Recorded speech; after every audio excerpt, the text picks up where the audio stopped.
na página 68, abre aí na página 68. Aí vai falar de 3 tipos de textos, de dimensões de narrativas bíblicas. Qual a primeira dimensão? Superior. A superior. Você vai entender isso já. A dimensão superior do texto. Qual a outra dimensão? Intermediária. Intermediária.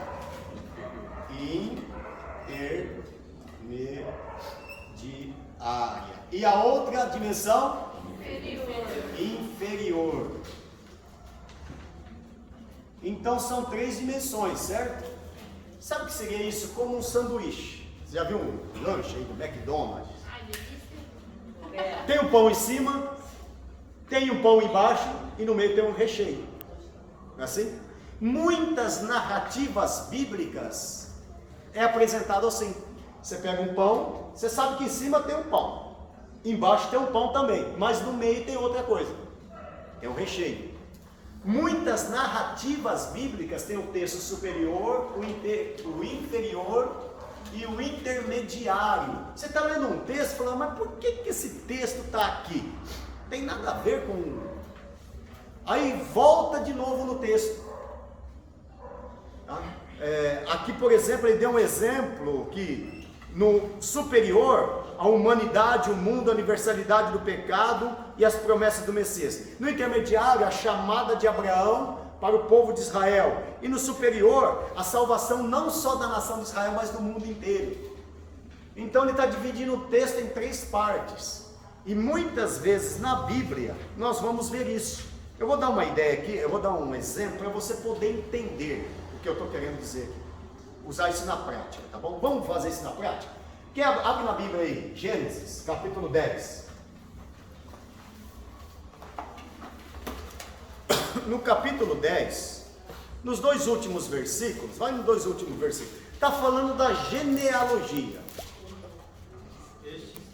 Ó, começa o texto começando falando sobre genealogia, certo? Genealogia.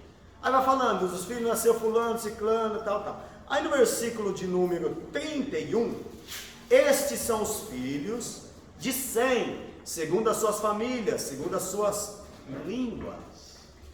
Pega aí. Ó, nós estamos no livro do Gênesis. Presta atenção, nós estamos no livro do Gênesis. Aí vai falando da genealogia. Só que aí, se a gente parar para analisar, fala, olha o que diz o versículo, presta atenção no versículo 31, todos acharam aí, né? Estes são os filhos de Sem, segundo as suas famílias. Segundo as suas Famílias. E depois fala segundo o que? As suas Línguas. Está no singular ou no plural? Pega aí, mas quantas línguas existiam até aquele dia? Só tinha uma. Como fala segundo as suas línguas? Não é? Não veio depois da Torre de Babel a divisão das línguas? Sim ou não? Sim. Todo mundo fala, concorda comigo que todo mundo falava uma língua só? Sim. Falava, Wesley? Todo mundo falava uma língua só. Só que a Bíblia vai falar línguas. Então, olha o que o autor, no caso que era Moisés, provavelmente, né, estava dizendo. Segundo as suas famílias, ele estava escrevendo o texto, segundo as suas famílias, segundo as suas línguas. Opa, línguas. Ixi, eu vou ter que explicar isso aqui agora. Porque o povo não vai entender. Então deixa eu explicar agora. Ele vai abrir um parênteses, certo? E explicar da onde veio essas línguas. Ok? E ele vai usar o que agora para explicar essas línguas? A passagem da Torre de Babel. Qual que diz o versículo a seguir? Ó, essas são as famílias, gerações segundo suas gerações e nações que foram divididas. Aí o próximo capítulo fala o quê? Qual é o texto aí? A Torre de Babel. Era toda a terra uma mesma língua e uma mesma fala. E aconteceu que partindo do Oriente chamaram. Então aí ele vai explicar da onde veio as línguas. Entendeu? Isso seria o quê? A parte do meio do sanduíche. Tanto é que se você pegar se você colocar a mão no texto aí, ó, se você tiver com a Bíblia aberta, e colocar a mão no texto, no versículo 1 até o versículo 9, se você colocar a mão em cima, esse texto vai desaparecer e vai continuar a genealogia. Porque depois das línguas, vai no capítulo 12, o que vai falar aí? Capítulo 11, versículo 10, aliás, onde termina a Torre de Babel. E essas são as gerações de... Ele continua o quê? A genealogia. Você entendeu o que a Bíblia fez? Ele abriu um parênteses para falar, estava falando da genealogia, aí como línguas, deixa eu explicar o que é isso. Explicou como surgiu as línguas e continuou a genealogia. Deu para entender? Texto superior, inferior e o intermediário. E quando você ler muitos textos na Bíblia, depois que você entendeu isso aqui, você vai encontrar muitos deles na hora que você estiver lendo a Bíblia. Mas por que parou o texto aqui agora? Mas por que? Aí você vai conseguir entender. Agora, porque, olha que coisa interessante, irmão. Vamos fazer uma aplicação aqui? Vamos aproveitar? Bom, o que aqueles homens fizeram quando foram fazer a Torre de Babel? Olha o que diz o versículo de número... Vamos pegar um versículo aí, ó. Deixa eu ver aqui. Versículo 1, capítulo 11. Abre aí. Sinai, façamos tijolo, queimemos pedra de betume, disseram, edifiquemos uma torre cujo alcança os céus. E aí ele vai dizer, ó, deixa eu achar aqui o versículo.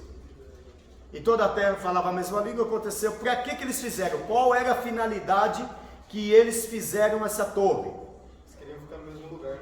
Ó, façamos um nome, olha aqui, ó. Versículo 4, e disseram, ei, edifiquemos nós uma cidade, uma torre, cujo cume toque os céus, e façamos um nome. E na atualizada está dizendo assim, ó, para que o nosso nome seja célebre. Quem tem uma atualizada aí, pode ler para mim aí, atualizada. E assim ficaremos famosos. E se assim ficaremos, Famosos. o nosso nome será célebre, e nós ficaremos famosos. Esse é um perigo muito grande nos dias de hoje. Você querer se tornar uma celebridade e ficar famoso. Essa é a ruína do ser humano. Que tudo que façamos seja para a glória de Deus. Aí Deus olhou, ok? Então quer dizer que vocês querem ter um nome e vocês querem ser famosos. Deus disse que a minha glória a outrem não darei. E o que aconteceu? Aconteceu no que você sabe o que aconteceu, né? Um não entendia o outro, já pensou? O camarada vai falar com você e você começa Você já foi num outro país e viu um camarada falando hebraico, por exemplo? Que eu fui ver uma pessoa falar, você sabe que é bonito que ele está falando, mas não entende nada que ele está falando? Não, vai lá no Quechua e tenta entender um Quechua falar. Vai aqui na esquina aqui, ó. Vai aqui na esquina. Eu vi na esquina aqui a esposa do japonês conversando com ele, eu não entendi nada do que eles estavam falando. Aí os que se entendiam foram pro lado. Agora, olha que coisa tremenda, irmãos, preste atenção. Eles queriam fazer o seu nome célebre, né? Célebre, famosos. E Deus espalha ele. Aí no capítulo 12, Deus faz o quê? Vamos ver o que a Bíblia vai dizer? Gênesis 12, versículo 2. Abre aí. Primeiro, eles queriam ser famosos, não se tornaram célebres, famosos, e eles se espalharam. Ok? Aí Deus chega para Abraão e diz assim, Abraão, versículo 2, far-te-ei uma grande nação, te abençoarei, abençoar-te-ei e engrandecerei o seu nome, e tu serás uma bênção. Ou seja, eles queriam que o nome deles fosse sério, vocês não vão ter o nome sério, mas eu, Abraão, eu é que vou fazer o teu nome sério, eu é que vou fazer o teu nome famoso. E não vão se espalhar, vão se ajuntar. Eu ajuntarei em você as nações. As nações chegarão a ti. Você entendeu? Então quando o homem quer fazer do jeito dele, não vai dar certo, vai virar confusão, vai se espalhar e não vai dar nada certo. Agora quando ele deixar Deus fazer, o nome dele é muito Muito simples a regra. Quem não conhece a regra? Aquele que se humilha debaixo, ele, e aquele que se exalta, ele abate, humilha. Então, irmão, você quer ser grande? Seja pequeno. E quem tem que aparecer é Cristo. Aleluia. Nunca queira aparecer que você vai quebrar a cara. Você pode ir até bem longe, mas daqui a pouco Deus puxa o teu tapete e você cai, porque você está indo sozinho. Então, não permita isso. Amém? Farei uma grande nação, e em ti serão benditas todas as nações da terra.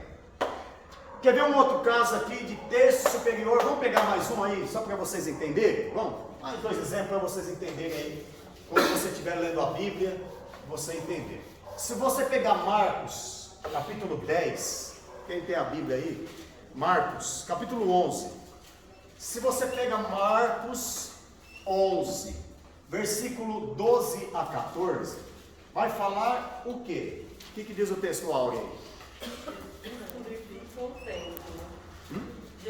Do versículo 12, um pouquinho para cima, o texto áureo de cima. Isso.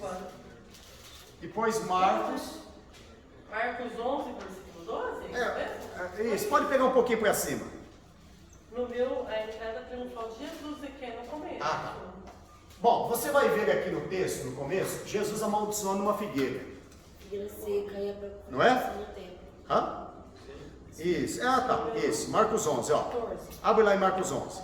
Versículo 12. Isso. Ele amaldiçoou uma figueira, não é isso? Sim, é maldito. Não tem textual aí, né? Tem, figueira maldita. Aham. Tem, figueira maldita. Algumas Bíblias tem, outra não tem, né? No caso da sua, não tem, tá? Isso. Marcos 11, figueira. Tem vários nomes aí, né? Figueira seca, tem vários nomes. Versículo 11, entrou na cidade. Então, no versículo 12, ele vai até Betânia, teve fome e vê ao longe uma figueira. Aí vai aparecer a figura de uma figueira, certo? E ele não achando fruto nela, o que ele faz? Amaldiçoa a figueira. Tá, amaldiçoou a figueira e foi embora, porque não achou fruto nela. Aí, no meio do texto, ele para o texto, vai lá no templo. E o que os sacerdotes estavam fazendo? Virou um comércio, né? Virou a 25 de março, dentro do templo. Agora aí fica uma pergunta: é errado fazer cantina na igreja? Sim ou não? Aí alguém vai dizer que sim, né? Não pode ter cantina, não pode vender as coisas na igreja? Pode ou não pode? Se não pudesse, eu acho que ele não está bem. Bom,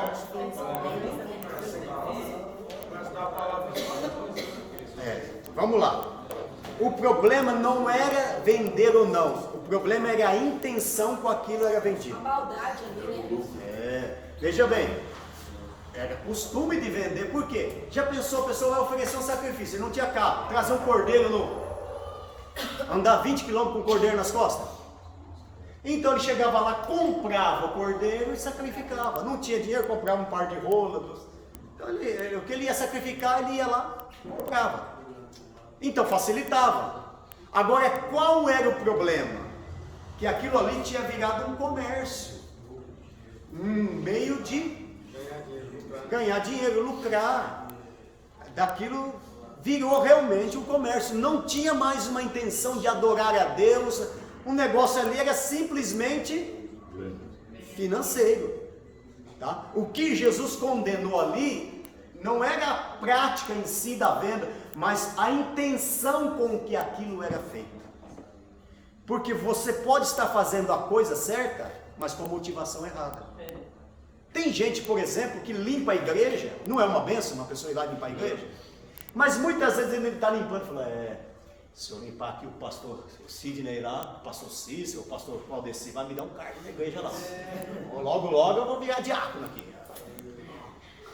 Também se eu não virar diácono, eu largo não. Não limpo mais. Vou limpar até vou limpar 2 meses. Se não me der cargo, abandono. Ele está fazendo a coisa certa. Os irmãos que chegam falam: glória a Deus, olha, quem limpou essa igreja? Está limpinha. E ele está lá assim: vamos ver, se não me dá o cargo. Entendeu? A intenção, a atitude foi boa, mas e a intenção? Então, o problema ali não era a atitude dos sacerdotes, mas a intenção com que eles faziam aquilo. Roubavam as viúvas, tá? E Jesus chegando lá, vendo a intenção dele, foi lá e meteu o pé em tudo. Virou a mesa dos cambistas, só gaiola de pomba voando, cordeiro correndo para lá, mesa virada de ponta cabeça. Aí acontece isso e ele volta, o texto vai voltar na figueira de novo, não vai voltar na figueira? Volta na figueira. E quando eles passam e olham a figueira, o que aconteceu com ela? A figueira secou. Voltando aí, né? Onde está o versículo aí? É o versículo 20, não é? Versículo 20. E eles passando pela manhã, viram a figueira tinha secado até as raízes. O que Jesus estava querendo dizer? Sabe quem são essas figueiras? São os sacerdotes. É os líderes religiosos. É os judeus. É a nação judaica. Eles estão como essa figueira seca, que não produzem mais frutos. Tá? E a Bíblia fala o que ele faz com a árvore que não dá fruto? Corta e joga. Mas aí era a época dela gerar frutos? Não. Porque, tipo assim, às vezes, eu tô falando também assim, que tem gente que gera fruto uma vez só, depois não gera mais também. Isso, exatamente. Tá? Mas ali ele só quis dar um exemplo mesmo. O que Jesus queria fazer ali era dar um exemplo, porque não era a época da fruto, né? Porque eu nunca entendi ele matar essa figueira. Ele fez tudo aquilo para mostrar o que Jesus estava querendo dizer. Ó, tá vendo? É isso que eu quero dizer para vocês. Que nosso fruto tem que ser a todo tempo, nós temos que dar fruto. Se não der fruto, eu arranco fora. Pastor Fernando, e o poder de persuasão que ela tinha? Ela já tinha folhas. Primeiro ela tinha que dar fruto para depois dar folhas. Exatamente. Né? Verde, viçosa, mas não tinha fruto. Tem gente aí que tá bonito, paletó, gravata, terno, né? Tá bem bonito, mas os frutos. E o problema não é só dar fruto, irmãos. A Bíblia fala que nós temos que dar frutos bons. Essa parte não é a parte religiosa, uma maldição dos judeus? Isso. Também, exatamente. Tem tudo. Ele estava querendo dizer justamente dessa, né, da figueira. Então o que acontece? Tem que dar fruto e dar frutos bons. Eu me lembro, só para exemplificar aqui para a gente continuar, que uma vez eu cheguei, eu e meus amigos, era criança ainda, dava de short, sabe? Lá pro lado do deserto do Alemão. Lá, sabe, conhece lá? Deserto do Alemão? E vimos um pé de laranja carregado. Um calor terrível. Eu falei, é hoje. Enchemos a camisa de... Você sabe que a camisa fica tudo esticada depois, né? Enchemos a camisa de laranja. Falamos, vamos descascar todas. Descascamos todas. As unhas ficou tudo...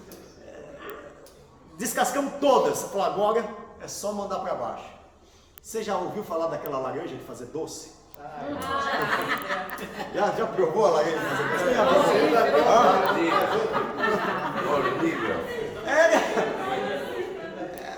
Aquilo é amargo demais. Então fruto tem que ser fruto bom. Não adianta só dar fruto bonito, mas não ser bom, tá? Ok? Bom, vamos lá. Vamos pegar um outro texto para a gente ir para frente, só para você ter uma noção aí. 1 Coríntios, capítulo 12. Texto superior. Lembra do que eu falei do sanduíche, do lanche? Tem o pão, o recheio e a parte de baixo do pão, tá? Só para você lembrar. Pão, a outra parte e o recheio. Quer ver um texto assim na Bíblia também? Texto superior, inferior e intermediário. 1 Coríntios, capítulo de número 12. Vai falar sobre o quê? Os dons. Tá? O Paulo está falando sobre os dons. Mas aí acaba o capítulo 12. Ele entra no capítulo 13 e fala, peraí, dons. Deixa eu abrir um parênteses aqui, porque eu vou explicar direito, senão esse povo não vai entender. E ele pega o capítulo 13 e para de falar sobre os dons, para falar sobre o quê? Amor.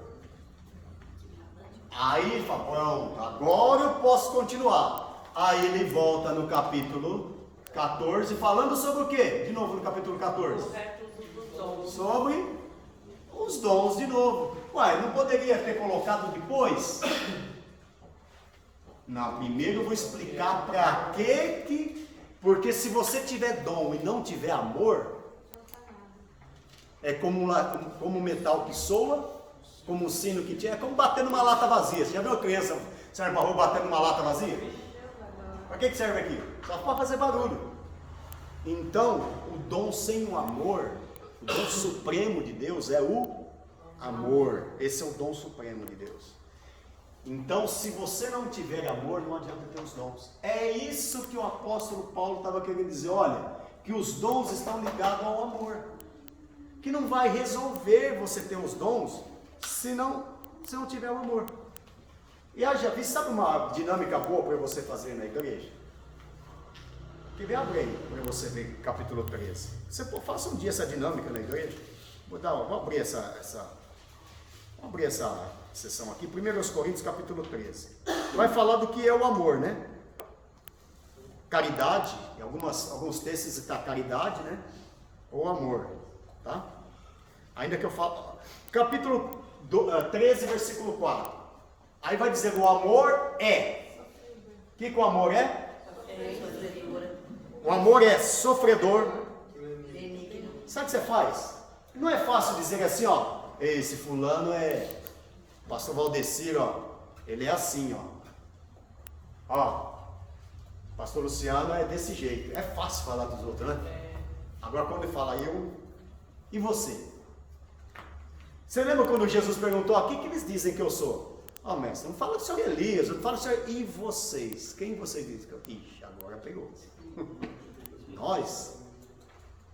Então não é fácil dizer, o amor é... Chega para a igreja, em vez de falar o amor é, em vez dele apontar para o outro, faz isso assim, ó, faz ele mostrar para ele mesmo. Faz uma dinâmica assim com eles, ó. O amor é sofredor. Quando eles disserem o amor é, eles vão trazer para o nome pessoal. Eu sou, né? Então, em vez de dizer o amor é sofredor, ele vai dizer eu sou sofredor. Aí, vamos saber. Quem tem amor aqui? Levanta a mão, deixa eu ver. Glória a Deus. Então, tem alguém que não tem amor aí? Tem alguém que não tem amor? Agora, vamos lá. Como que eu sei que eu tenho amor? O amor é tudo isso que eu vou falar aqui agora. Vamos ver se a gente passa no teste para ver se a gente tem amor? Diz aí, o amor é sofredor. Quem pode dizer aí, eu sou sofredor? Pode? Amém. Passou. O amor é benigno. Quem pode dizer, eu sou benigno? Ó, glória a Deus, sou benigno. O amor não é invejoso. Eu não sou invejoso. Ó, passei. Já subiu 3 degrauzinhos pelo menos, né?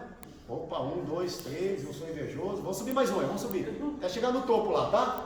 O amor não é invejoso. O amor não trata com leviandade. Eu não sou leviano. Legal. Tá? O amor não se ensoberbece. Eu não sou soberbo. Isso é difícil. É difícil. Já começou a apertar? O amor não se porta com indecência. Eu não sou indecente. O amor não busca seus interesses. Glória a Deus, eu não busco meus interesses. O amor não se irrita.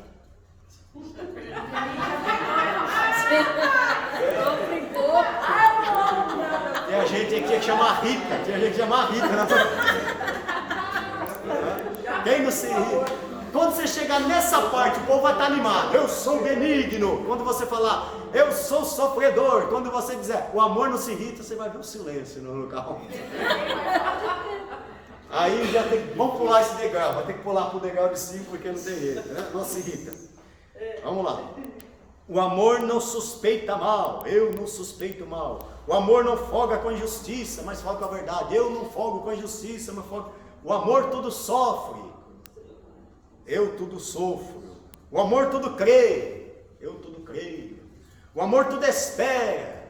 Eu tudo espera. O amor tudo suporta. Eu tudo suporto. Agora o tiro, ó, é esse aqui, ó. O tiro no peito mesmo, para derrubar de costa. Ó, o amor nunca falha. Quem tem amor aí mesmo? Que eu me perguntei aqui quem tem amor. O amor é isso aqui. Eu vou perguntar de novo quem tem amor aí. Então, irmãos, Só que é o seguinte, aí a Bíblia vai dizer, vede, com grande caridade vos concedeu o Pai, que mesmo sendo pecadores, fôssemos feitos filhos de Deus. Glória a Deus. Isso é a graça de Deus, é o amor de Deus. Nós não valíamos uma picada de fumo, não valíamos nada. Mas ele diz, você não vale nada, mas para mim você vale tudo. Você é cheio de defeito, mas eu amo você assim mesmo. Eu te amo, morri na cruz por você. Então, na verdade, nós só podemos amar em Deus. Os dons só se manifestam através do amor. Por isso que o amor está aqui, no meio. Ele está dizendo, não, deixa eu parar, deixa eu explicar o que é o amor primeiro, e depois eu continuo dizendo que é dom. E a Bíblia vai fazer isso. Eu poderia ficar falando aqui várias passagens assim. Há uma passagem do cego, ele vai lá, cura um cego, depois ele chega para os fariseus e fala, vocês são fariseus cegos, vocês comem os ritos, engolem o camelo, não sei o que, e chega lá e cura outro cego, entendeu? Estava querendo falar o que para eles? Que eles são cegos, não só, eles são os verdadeiros cegos, não aqueles que eram cegos naturais, mas eles eram cegos espirituais. Jesus estava querendo dizer uma mensagem ali. Vamos para frente? Deu para entender?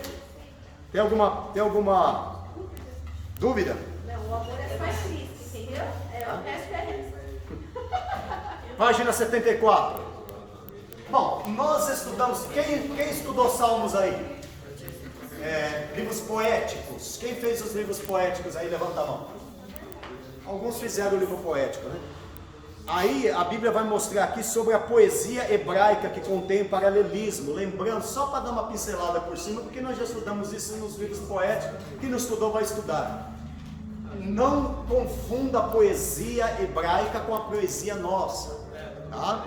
A poesia hebraica não tem rima, lembra que eu falei? Não tem aquele negócio, batatinha quando nasce se esparrama pelo chão, menininha quando dorme põe a mão no coração. Não, na poesia hebraica não tem rima, tá? A poesia hebraica, como que ela faz? Ela faz, uma das formas da poesia hebraica, vou falar algumas, só duas delas aqui. Uma é o paralelismo, lembra? Paralelismo. Você lê uma coisa em cima e está completando embaixo. Ou você lê em cima e está falando algo semelhante embaixo. Dá um exemplo aqui, ó, tem um exemplo aqui, ó. Quando Israel, no meio da página 74, quando Israel saiu do Egito, e a casa de Jacó um povo bárbaro. Vem no de baixo aí, um pouquinho para baixo agora, Itália. Pois a tua ira dura só um momento, mas no teu favor está a vida. O choro pode durar uma noite, mas a alegria vem pela manhã. Está completando. Não tem nos textos hebraicos, não tem esse negócio de rima. Um texto vai dizer assim, o Senhor é grande e majestoso. O outro texto vai dizer, Ele é imenso e glorioso. Alguma coisa que pareça com o que está dizendo em cima, está dizendo embaixo, tá? O Senhor é forte na batalha, o Senhor é poderoso na guerra. Batalha, guerra. Então, a poesia hebraica, ela é sempre assim, falando alguma coisa que tem a ver com a parte de baixo, não tem nada a ver com a nossa poesia, tá bom? E os salmos, vocês sabem que são cânticos e são poesias e orações. Salmo não tem capítulo, tem o quê? Números. E não tem versículos, tem versos. De vez em quando a gente erra e fala, não tem jeito, né? Mas Salmos 1, verso 3. Salmos 10, verso 7. Não é versículo, é verso, tá? Porque são poesias, são canções, são orações. Ok? Certo? E então aí, a literatura poética composta como poemas musicais. São coisas... Vai aí na segunda linha, da página 75. Por exemplo, vai, segunda linha da página 75. Salmos 16:8. Na angústia invoquei ao Senhor e clamei ao Deus desde o seu templo, ouvi a sua voz. Aos seus ouvidos chegou o meu clamor perante a sua face. Então a terra se abalou e tremeu, os fundamentos dos montes também se moveram e se abalaram. Agora aqui nós estamos falando nós temos que entender que a Bíblia, ela tem um vocabulário que muitas vezes não é literal. Você não pode levar tudo no pé da letra, né? Quando fala aqui que a terra se abalou e tremeu, ela se abalou e tremeu mesmo, é isso que o salmista estava querendo dizer? Não, né? Os fundamentos dos montes também se moveram, é isso? Não. Ele estava falando aí para interpretar, você não pode interpretar isso literalmente, ele estava falando de uma vitória que ele teve na guerra. Versículo de baixo aí, ó, vocabulário de literatura poética, grande parte metafórico. Tem muita coisa na Bíblia que é metáforas, né? Salmo 114, versículo 4. Os montes saltam como cordeiro. Será que o monte sai pulando que nem um cordeirinho mesmo? Não, é metafórico. O que estava querendo dizer isso? Mostra uma forma de louvar ao Senhor pelos milagres que acompanham no Êxodo. Deus é visto como variadas formas, né? Por exemplo, visto na Bíblia como pastor, como fortaleza, escudo, rocha e assim por diante, tá? O grão de mostarda, aquele versículo que fala, você vira um monte, sai de um lugar e o outro é... Está se referindo à fé de uma forma metafórica. Tá. Mover de um lugar para o outro é metafórico. É metafórico. Dirás para esse monte, vai-te daqui para colar. Está falando dos nossos problemas, das adversidades. Se você tiver fé, seus problemas, adversidades vão. Tá? Não é para você sair transportando um monte para tudo quanto é lado, não. Senão daqui a pouco ele vai começar a fazer um filme de Hollywood. Sim, mas eu acho que realmente, antigamente acontecia. Não cai nada de mim, gente. Eu sei que é ignorante. Não temos nenhum caso na Bíblia, né? Aqui nem o caso aqui, se nós entendêssemos ao pé da letra o Salmo 23, está dizendo aqui, ia dizer que todo mundo tinha que viver na fazenda, de forma rural, podia trabalhar assim, o Senhor é meu pastor, nada me faltará, podia estar em verdes pastos, guia mansamente. Então quer dizer que não está fazendo alusão que você não pode morar na cidade, mas está fazendo alusão que o Senhor é aquele que protege, aquele que guarda, aquele que está ao nosso lado, aquele que nos está sempre com a gente, tá bom? Amém? Vamos fazer um intervalo aí, já voltamos?